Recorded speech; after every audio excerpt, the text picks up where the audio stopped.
Right, welcome back to another GTN Coaches Corner. You know the deal by now. You post in your training and triathlon related questions using the hashtag GTN Coaches Corner below this video, in the comments section, or below any video for that matter. And basically use us like your own personal coach, and we will do our best to answer as many of those questions in due course. So without any further ado, let's dive into the first question from Steph Jansen. Hi, GTN Coaches Corner. Is there a trick to add more power on a triathlon bike? Obviously my body has it, as on a static trainer I can easily put out 200 watts in heart rate zone 2. Is it just practice, or are there some other tricks?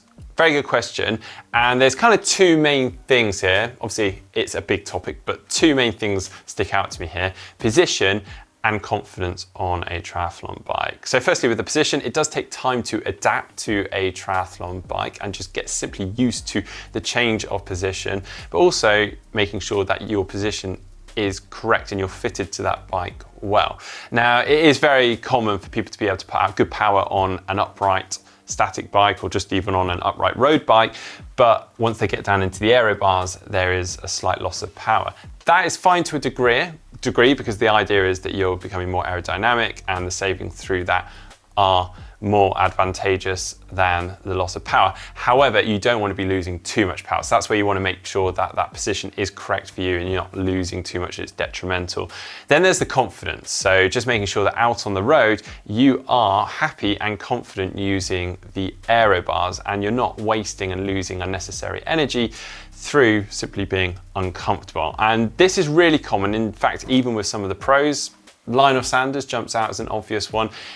We're used to seeing him putting out insane numbers indoors, and not to say he doesn't outdoors, but I'm not always convinced he puts out as impressive numbers outside as we have seen inside. And that is partly, I think, due to the fact that he used to do so much of his training indoors. So when he got out onto the road, he's almost fighting the bike, he's tense, he's just not as comfortable and fluid, and losing energy, valuable energy, at points where other athletes weren't. So do make sure that you firstly use the static or indoor trainer just to get comfortable using a triathlon bike and using those aero bars.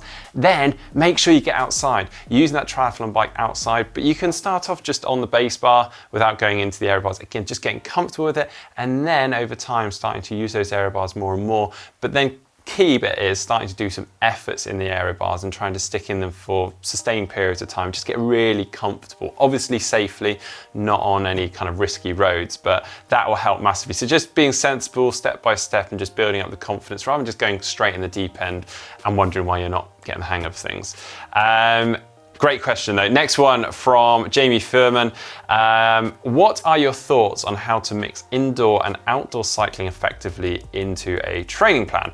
Indoor trainers are more conducive to hard workouts, but can sometimes feel guilty passing up on the nice weather and company outside. Another good question, and nice follow-up from this previous one. Now, if you asked me 5 years or so ago, I would 100% have told you, do everything outdoors. I used to hate indoor training. However, I'm totally converted to the benefits of indoor training. Not that I ever hadn't accepted them. I think I was just kind of shying away from them.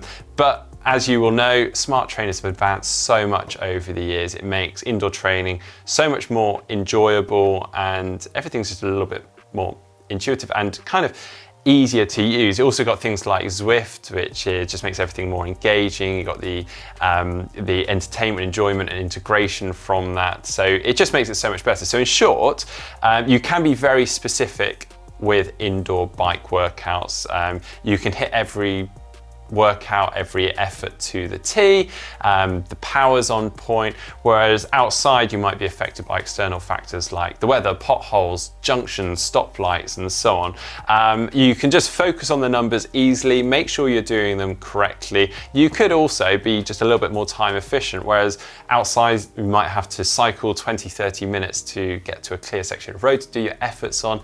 Indoors, within 10 minutes or so, you can crack on with that main workout. And again, just be very specific in doing so.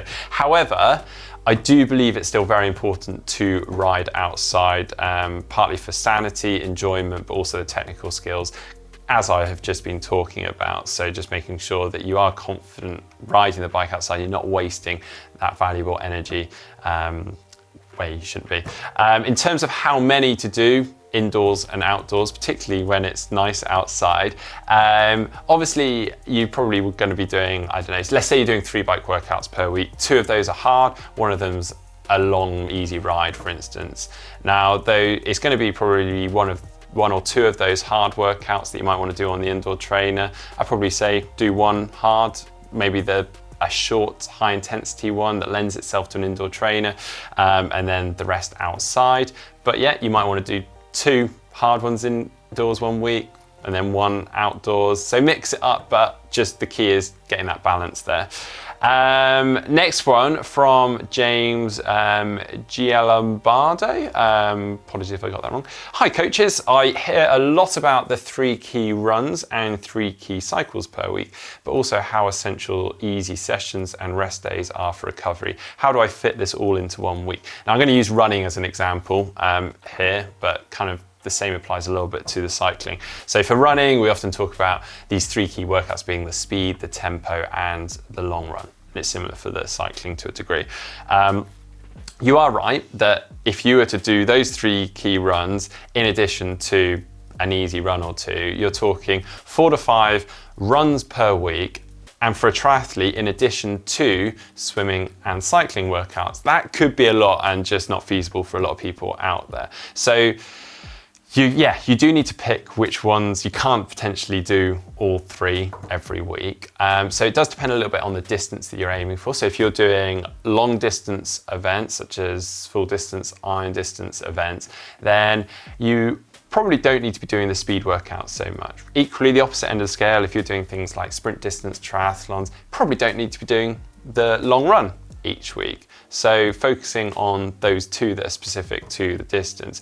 Also, as your fitness does build, you could start integrating workouts into one another. Now, I quite often will build my tempo run into my long run as I sort of build my fitness up, and that's a nice way of kind of combining the 2 and being a bit more efficient, and that then frees up that time for an easier run in the week.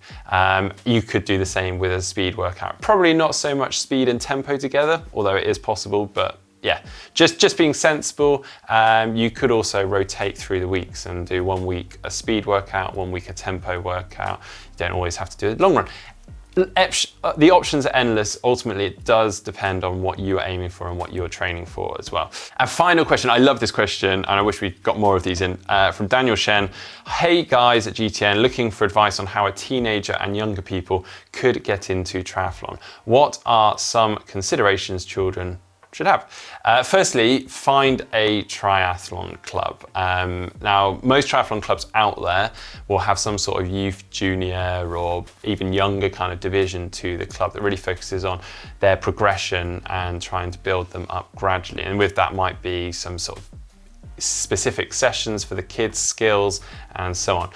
Which leads me on because, I mean, one thing that you probably want to focus on more as a younger athlete is the skill element rather than literally just doing loads of training and trying to be the next Alistair and Johnny Brownlee. Focus on the skills. That's the time to really hone in on that and be so slick at it. I mean, take, for instance, so many of us guys out there, age groupers, people watching this video right now, will probably admit they're not the best technically. They probably can't do a flying mount. They can't do some of the technical skills that some of the younger athletes can do because they have started at the basics and haven't been ashamed to just work through them. Whereas I think when we're older, it can be very hard to take those steps back and work on the technical parts. So take the time now to really nail those bits. And with that, you are going to build fitness naturally. It's just time on the feet, cycling around, doing bike skill sessions with cones out in a car park, doing some swim technical sessions, going around buoys, and just learning how to do that well, drafting off one another, run drill sessions, all that sort of thing. Ultimately, enjoy it, have fun with it, and yeah, you will progress quite nicely from there. Also, from my own experience, I definitely came in a little bit late and went straight in the deep end, and wish I'd had that time to kind of progress through. So make the most of it whilst you can.